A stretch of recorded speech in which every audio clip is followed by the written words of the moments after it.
Assis dans le grenier, assis dans le grenier,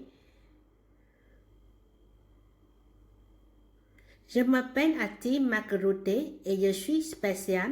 Du moins, c'est ce que ma grand-maman Nettie me dit. J'ai passé 2 semaines avec elle cet été.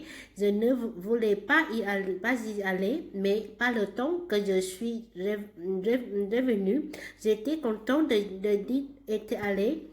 Le dernier jour que j'étais là, j'ai trouvé un chapeau dans le grenier chez ma grand-maman. C'était un chapeau magique. Je ne l'invente pas. C'était vraiment magique. Quand je suis revenue, j'ai dit à mes amis déjà étourdis ce qui s'est passé, mais elles ont dit que la magie n'existe pas. Eh bien, elles hésitent. Elles ont été mal informées, trompées et embarbinées. J'ai la preuve que le chapeau était magique. La preuve se trouve dans mon journal. Une autre spéciale. Je ne vais pas te laisser lire que Tori a oublié ses chaussures de gym 3 fois de suite la semaine dernière. Même si elle a été mal informée, trompée et popinée, Tori serait tellement gênée si quelqu'un savait qu'elle a sa toute première retenue. Même elle ne mérite pas ça.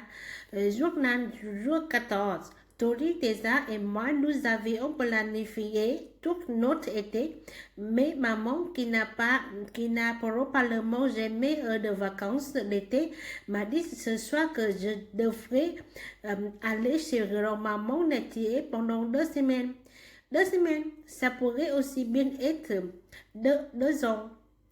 Toi et Tessa seront adultes et auront un grand carrière quand je reviendrai. Je ne veux pas y aller. Maman, qui n'a probablement jamais eu de vacances d'été, est juste hantée et me dit d'aller me coucher. Une grande journée demain, ma chérie, à Athènes, Croatie. Waouh, vraiment, je vais écrire encore plus tard. Journal, jour 24, plus tard, beaucoup plus tard. Je suis de retour. D'accord, alors j'ai oublié mon journal, j'ai oublié d'apporter ma brosse à dents aussi. Les 2 semaines ont passé assez vite. Le dernier soir, avant de m'envoler chez moi, grand-maman Nettie a préparé un soupe spécial et j'ai mis la table. Mon grand-papa est mort quand j'avais 3 ans. Mes grand-maman Nettie met toujours une place pour lui. Je ne me souviens pas très bien de grand-papa, mais il adorait les cheveux et il avait son propre savane. Il aimait bien porter des jambes en cuir et son chapeau de cowboy. Grand-maman a dit qu'il m'avait amené une fois pour un tour sur son cheval. Je me souviens de ça un peu, mais pas très bien. Après le souper, nous sommes allés dans le salon et nous avons toutes les deux lu un livre. Grand-maman Nettie s'est endormie après avoir lu seulement 2 pages de son livre. Je dois m'être endormie aussi parce que je me suis réveillée avec mon nez écrasé sur la page 34. Il s'agit de la page où ce personnage condamné est si effrayé qui tire la couverture sur sa tête, comme si cela allait le sauver.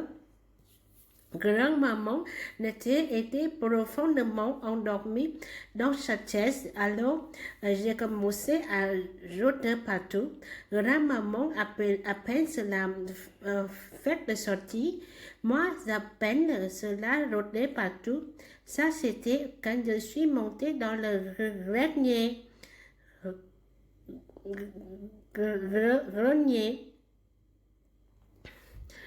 De toutes les fois que j'ai visité la maison de grand-maman, je ne suis jamais montée dans le grenier.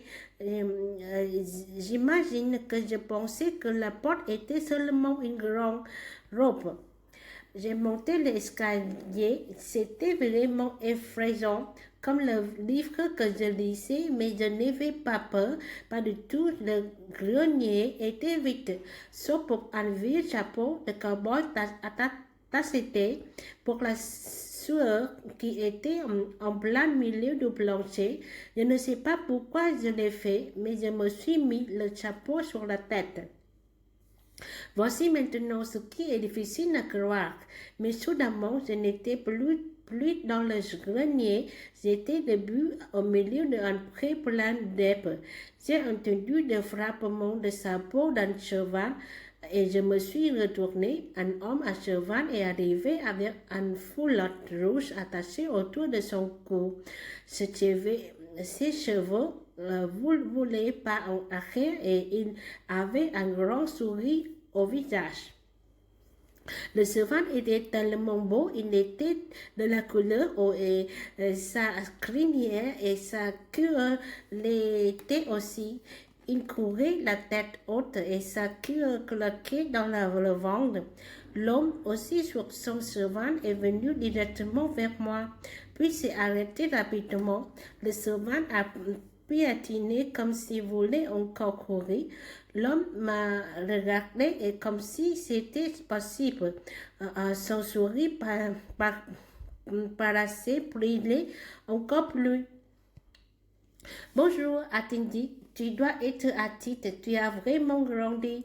Je n'ai rien dit, mon cœur bataille la chamane. Un homme riait, pas un rire méchant, mais un rire bas et heureux qui m'a réconforté. Tu sais, a-t-il dit, je pourrais vraiment utiliser ton chapeau. Avec ça, il a attendu son bras et pris le chapeau. Ceci va bien m'aller. Il a dit qu'en le mettant, tu sais quoi, je vais échanger avec toi. Il a enlevé le foulard de son cou, s'est baissé et l'a attaché autour de mon cou. Ce n'est pas beaucoup, a-t-il dit, mais que quand tu le porteras, tu ne me oublieras jamais. Il a tourné son chapeau, prêt à partir, mais il s'est arrêté. Puis il a mis sa main dans sa poche de chemise et il a sorti une photo. Donne ceci à ta grand-maman. Dites-lui qu'il a eu une note en arrière. Il a serré les jambes et le cheval a bondi en enveloppe. Et juste comme ça, il était parti. Et juste comme ça, je me suis réveillée assis sur le divan avec mon livre ouvert sur mes jambes. Ma grand-maman se réveillait en sous-sol. Elle regardait vers moi en souriant et puis ses yeux sont devenus très gros. Et d'où as-tu pris ce foulard? A-t-elle demandé. Je levai le bras pour saisir le bout d'un foulet rouge qui était attaché autour de mon cou. C'est alors que je me suis rendu compte que je serais une photo dans ma main droite. Je l'ai dépliée. La photo était d'un bel homme assis sur un cheval. Je l'ai donnée à ma grand-maman qui avait de grosses lames aux yeux. Je ne pouvais presque pas lire l'écriture en arrière qui disait « Je t'aime, Nettie, pour toujours et toujours ». Eh bien, je suis de retour maintenant et je porte le foulard tous les jours pour ne pas oublier. Déjà, les toilettes disent que mon histoire est touchante, mais elles sont presque sûres que c'était vraiment un rêve. Et alors, elles ont tous été mal informées, tombées et empopinées. Ma journal le prouve. Quoi qu'il en soit, nous avons accepté de ne pas être d'accord. La semaine prochaine, nous allons à notre troisième pique-nique annuel de rentrée de classe. J'ai hâte. Avec amour, Ati Macroute. C'est fini. Good Merci. job. Au revoir. Bonne soirée.